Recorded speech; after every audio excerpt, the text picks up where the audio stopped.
Welcome to bird media. నేను Vaishnavi. Private travels బస్సుల ప్రమాదాలకు అడ్డుకట్ట పట్టడం లేదు.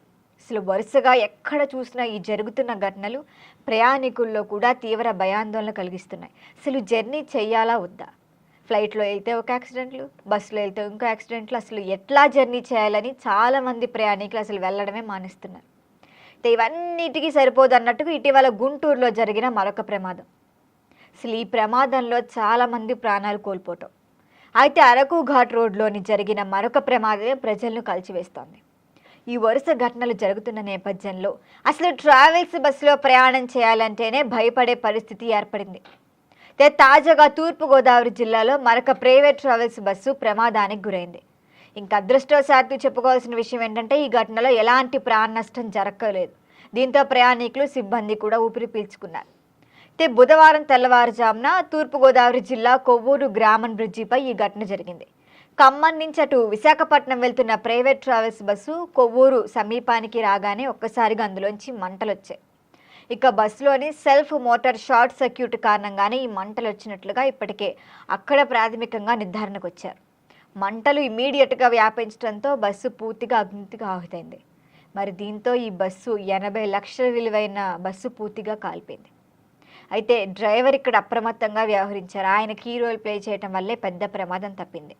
ఇక మంటలు చెలరేగుతున్నట్లుగా గమనించిన వెంటనే ఆయన బస్సును పక్కకు ఆపేసి ప్రయాణికులు వెంటనే దిగిపోండని కూడా హెచ్చరించారు. అదే సమయంలో బస్సులో కేవలం 6 ప్రయాణికులు మాత్రమే ఉండటం ఇక్కడ ఇంకొక లక్కీ విషయంగా చెప్పుకోవచ్చు. ఇక డ్రైవర్, సిబ్బంది సహకారంతో ప్రయాణికులంతా సురక్షితంగా బయటపడిగారు. కొద్ది నిమిషాల్లోనే మంటలు తీవ్రంగా దాల్చడం వల్ల బస్సు పూర్తిగా కాలిపోయింది. మరి ఇటీవల కాలంలో ప్రైవేట్ ట్రావెల్స్ బస్సుల్లో ఈ ప్రమాదాలు తరచుగా జరుగుతున్నాయి.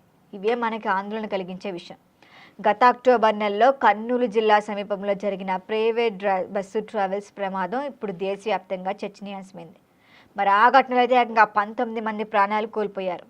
ఇది ప్రజలను పెద్ద షాక్కి గురిచేసింది. బట్ల ఒక బైక్ కారణంగానే బస్సులో మంటలు వచ్చినట్లుగా కూడా అధికారులు సీసీ కెమెరాలు అవన్నీ చూసి గుర్తించారు. మరి ఈ ఘటన తర్వాత కూడా ఎంత హై అలర్ట్లో ఉన్నప్పటికీ రాష్ట్రంలో పలు ప్రాంతాల్లో ఈ బస్సులు మంటలు చెలరేగిన సంఘటనలు చాలానే ఉంటున్నాయి. అదృష్టవశాత్తు ఇప్పటి వరకు ఇలాంటి ఘటనల్లో ఎక్కువగా ప్రాణ నష్టం జరగలేదు. మరి ఈ ప్రమాదాల నేపథ్యంలో రాష్ట్ర వ్యాప్తంగా రవాణా శాఖ అధికారులు కూడా అప్రమత్తమవుతున్నారు. ప్రత్యేక డ్రైవ్లు నిర్వహిస్తున్నారు. ఫిట్నెస్ లేని బస్సులపై కేసులు కూడా నమోదు చేస్తున్నారు. బస్సులో ఫైర్ ఎక్స్టింగ్విషర్లు, ఎమర్జెన్సీ ఎగ్జిట్లు, ఎలక్ట్రానిక్ సేఫ్టీ వంటి అంశాలపై కూడా తనిఖీలు చేపడుతున్నారు. అయితే ఈ తనిఖీలు తాత్కాలికంగానే అవుతున్నాయి, తర్వాత వదిలేస్తున్నారు. అసలు ఇవి తాత్కాలికంగానే జరుగుతున్నాయి అన్న విమర్శలు కూడా వస్తున్నాయి. మరి ఇప్పుడు ప్రస్తుతానికైతే మనకు అతిపెద్ద పండుగ సంక్రాంతి వస్తుంది. మరి ఇప్పుడు ట్రావెల్స్ బస్సుల రద్దీ మరింత పెరుగుతుంది. వేలాది మంది ప్రయాణికులు ప్రైవేట్ ట్రావెల్స్ పైనే ఆధారపడి జర్నీలు చేస్తూ ఉంటారు. మరి ఇలాంటి సమయంలో ఇలాంటి సిచ్యువేషన్లు జరుగుతూ ఉంటే భద్రతా ప్రమాణాల విషయంలో ఏమాత్రం రాజీ పడకుండా కూడా అధికారులు పటిష్ట చర్యలు తీసుకోవాల్సిన అవసరం ఉంది. ఫిట్నెస్ లేని బస్సులను రోడ్లపైకి రానిస్తే గనక కఠిన చర్యలు తీసుకోవాలంటున్నారు. ఇంకా డ్రైవర్లు, సిబ్బంది పాత్ర కూడా ఎక్కువ ఇంపార్టెంటే.